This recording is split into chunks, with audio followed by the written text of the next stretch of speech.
the master plan, navigating government contracts. All right, let's get right to it and step inside the room. Imagine a high-stakes boardroom, the kind where serious people sit around teaching each other the absolute rules of the game. Today, we are decoding the ultimate ledger, the United States government purchasing system. We're going to break down exactly how you can secure your piece of an absolutely astronomical global cash flow. Okay, let's dive into this. The scale of our target is, frankly, breathtaking. We are talking about the single largest purchaser of goods and services on the planet. In the year 2025 alone, the U.S. government injected roughly $7 trillion into the economy. Just let that sink in for a second. 7 trillion. As a banker, I can tell you that the sheer volume of capital moving through this system is unparalleled. It funds literally everything, from global defense operations down to the paper clips on a bureaucrat's desk. The liquidity here? It's staggering. Now, what's really interesting about this is exactly how that massive pie gets sliced up. You might assume those trillions are just locked up by massive multinational conglomerates.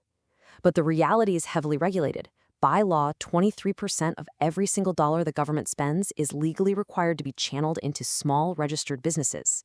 It's a strict, mandated carve-out.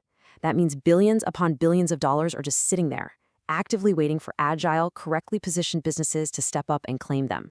Structuring your operations. Because look, you can't just walk into a federal building and ask for a payout. You need the right architecture first. So, the crucial point is you absolutely must study and master the Federal Acquisition Regulation, commonly known as the FAR.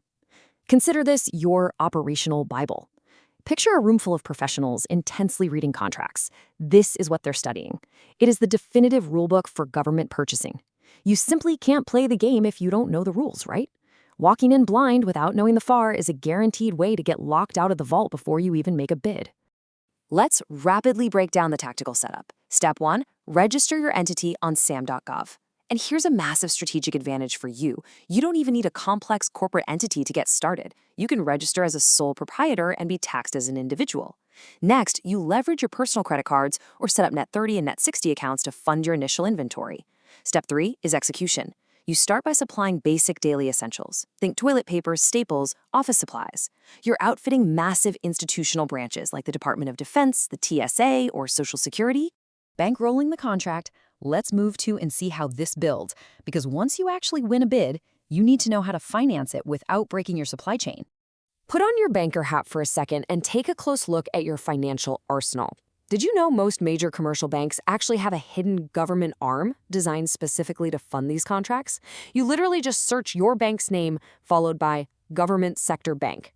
If your financials aren't perfectly aligned for a huge solicitation, you can tap into Capline loans to perform your award, just paying a bit of interest on top. And of course, the Small Business Administration, the SBA, is your go-to for foundational business loans and specialized certifications. The capital is absolutely there. You just have to know which levers to pull. Gathering agency intelligence. With your financing locked in, we enter the surveillance and reconnaissance phase. We need to track exactly where the money flows. Your primary intel databases are acquisitiongateway.gov and usaspending.gov, along with FPDS pages. Look, as a taxpayer, you have the absolute right to see where every dollar goes, and these platforms lay it all out for you. They tell you exactly who is buying what you sell, how they buy it, and when. Once you extract that intelligence, it becomes a pure game of strategy. You formulate your offer to perfectly match their historical buying patterns. Contract types and execution. The intel is gathered, the financing is locked, and now it's time to pull the trigger. While there are local and state contracts, the federal government's massive spending is heavily concentrated in the big 5 industries: healthcare, IT, defense, construction, and facilities. The strategic play here is highly focused. Pick one. Pick one specific sector and dive incredibly deep. Build your expertise. If you choose construction, understand everything about how federal construction sites operate and how contractors team up to service the government. Specialization is where the real money is made. Let's decode the actual terminology of these deals. First, you have direct contracts. They need a service, you quote it, boom, deal executed. Then you have the highly lucrative IDIQ, which stands for Indefinite Delivery, Indefinite Quantity. This effectively locks you in for a fixed time to provide supplies as they need them. Finally, we have blanket purchase agreements. Understanding these exact structures dictates exactly how your revenue flows over the lifespan of a contract. But hey, what if you want to bypass the heavy bureaucratic red tape and just get some fast cash flow? Pay very close attention to this number, $15,000. That is the micro purchase threshold. Federal agencies can quickly buy up to $15,000 worth of products from you with virtually no complex procedures to jump through. As long as your pricing is reasonable, this is a brilliant rapid-fire way to generate revenue and build your reputation. Securing your payout. Because let's be real, flawless execution means absolutely nothing if the funds don't clear your account. And this brilliantly illustrates why this system is so powerful. Your payout is heavily protected by the Prompt Payment Act, or PPA. Under this law, any small business must be paid within 15 days of an approved invoice. But it actually gets better. You can offer the government a discount if they pay you early.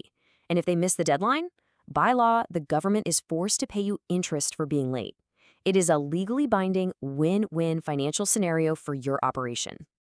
Now, a quick word of caution from the banker's desk. When you open a government solicitation, it's going to look like a 100-page wall of intimidating, legalistic noise. But finding the signal in that noise is your distinct advantage. Out of a massive 100-page contract, usually only about 5 pages actually matter for your execution. You have to put in the work. You must learn how to read these contracts, know exactly what to look for, and isolate the exact pages that dictate the terms of your success. I really want you to internalize this quote from our source material. Nothing worth having is easy.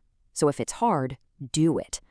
Navigating the FAR, setting up Capitoline loans, reading through 100-page solicitations, this is complex, difficult work. But the beauty of that difficulty is that it acts as a massive natural barrier to entry. People today are lazy. They don't want to do the hard work or learn complex systems. That difficulty literally eliminates your competition. Which brings us to the final assessment of this briefing. $7 trillion is flowing through the system. 23% of it legally has your name on it, provided you follow the master plan. The federal agencies are waiting, the capital is heavily allocated, and you now have the operational blueprint in your hands. The only remaining variable here is your execution. So, the question is, are you ready to do what's hard, step into the room, and claim your share?